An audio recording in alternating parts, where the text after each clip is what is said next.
75 ਮੁਕੱਦਮਿਆਂ ਦੇ ਵਿੱਚ ਮਤਲੂਬ 2 ਖਤਰਨਾਕ ਮੁਲਜ਼ਮ ਪੁਲਿਸ ਮੁਕਾਬਲੇ ਦੇ ਵਿੱਚ ਹਲਾਕ ਹੋ ਗਏ। ਅੱਜ ਸਵੇਰੇ ਇੱਕ ਪੁਲਿਸ ਮੁਕਾਬਲਾ ਹੋਇਆ ਜਿਹਦੇ ਵਿੱਚ 44 ਮੁਕੱਦਮਿਆਂ ਦੇ ਵਿੱਚ ਮੁਲਵਸ ਖਤਰਨਾਕ ਮੁਲਜ਼ਮ ਅਰਫਾਨ ਜਵੇਦ ਜਿਹੜਾ ਨਾ ਉਹ ਆਪਣੇ ਅੰਜਾਮ ਨੂੰ ਪਹੁੰਚ ਗਿਆ। 2 ਦਿਨ ਸਿਰਫ ਤੁਹਾਨੂੰ ਪਿੱਛੇ ਲੈ ਕੇ ਜਾਣਾ ਵਾ। ਥਾਣਾ ਸਦਰ ਜੜ੍ਹਾਂ ਵਾਲੇ ਦੇ ਇਲਾਕੇ ਦੇ ਵਿੱਚ ਇੱਕ ਪੁਲਿਸ ਮੁਕਾਬਲਾ ਹੋਇਆ ਸੀ ਜਿਹਦੇ ਵਿੱਚ ਇੱਕ ਹੈੱਡ ਕਾਂਸਟੇਬਲ ਔਰ ਇੱਕ ਕਾਂਸਟੇਬਲ। ਹੈੱਡ ਕਾਂਸਟੇਬਲ ਦਾ ਨਾਮ ਆਸਮ ਸੀਗਾ ਤੇ ਕਾਂਸਟੇਬਲ ਦਾ ਨਾਮ ਅਲੀ ਰਜ਼ਾ ਸੀਗਾ। ਇਹ ਮਾਮੂਲ ਦੀ ਗਸ਼ਤ ਤੇ ਸੀਗੇ। ਇਹ ਦੋਨੇ ਡਾਕੂ, ਇੱਕ ਦਾ ਨਾਮ ਸੈਫੁੱਲਾ, ਇੱਕ ਦਾ ਨਾਮ ਅਰਫਾਨ ਜਵੇਦ।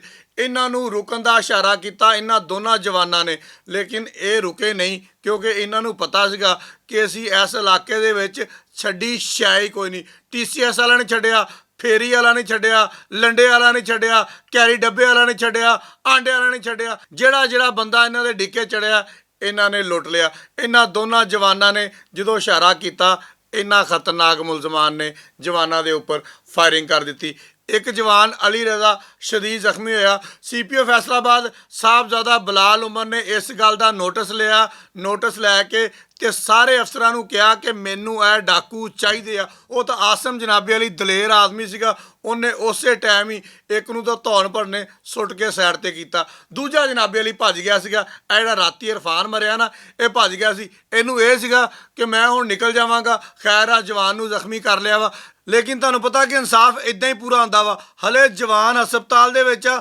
CPO ਫੈਸਲਾਬਾਦ ਸਾਹਿਬਜ਼ਾਦਾ ਬਲਾਲ ਉਮਰ ਹਸਪਤਾਲ ਪਹੁੰਚੇ, ਮੁੰਡੇ ਦਾ ਮੱਥਾ ਚੁੰਮਿਆ, ਨਾਲ ਹੀ ਇੱਕ ਐਲਾਨ ਕੀਤਾ ਕਿ ਇਸ ਬੱਚੇ ਦੇ ਘਰ ਜਾਣ ਤੋਂ ਪਹਿਲੇ ਯਾਨੀ ਕਿ ਹਸਪਤਾਲੋਂ ਡਿਸਚਾਰਜ ਹੋਣ ਤੋਂ ਪਹਿਲੇ ਅਰਫਾਨ ਹਵਾਲਾਤ ਦੇ ਅੰਦਰ ਹੋਵੇ ਔਰ ਉਹਦਾ ਇਲਾਜ ਪੂਰਾ ਹੋਵੇ। ਫਿਰ ਜਨਾਬੇ ਵਾਲੀ ਥਾਣਾ ਸਦਰ ਜੜ੍ਹਾਂ ਦੀ ਪੁਲਿਸ ਨੇ ਅਵਾਕਾਤ ਦੇ ਨੇੜੇ ਨਾਕਾ ਲਾਇਆ ਸੀ। ਫਿਰ ਇਹ 3 ਬੰਦੇ ਜਿਹੜੇ ਆ ਨਾ ਇਹ ਲੁੱਟਣ ਵਾਸਤੇ ਲੋਕਾਂ ਨੂੰ ਫਿਰ ਅਸੀਂ ਇੰਜ ਕਰਕੇ ਜਦੋਂ ਉਹਨਾਂ ਨੂੰ ਪਤਾ ਲੱਗਾ ਪੁਲਿਸ ਅੱਗੇ ਖਲੋਤੀ ਆ ਫਿਰ ਉਹੀ ਗੱਲ ਉਹਨਾਂ ਨੇ ਫਾਇਰਿੰਗ ਕੀਤੀ। ਫਿਰ ਜਨਾਬੇ ਵਾਲੀ ਅਰਫਾਨ ਜਿਹੜਾ ਸੀ ਨਾ ਇਹ ਵੀ ਹਲਾਕ ਹੋ ਗਿਆ।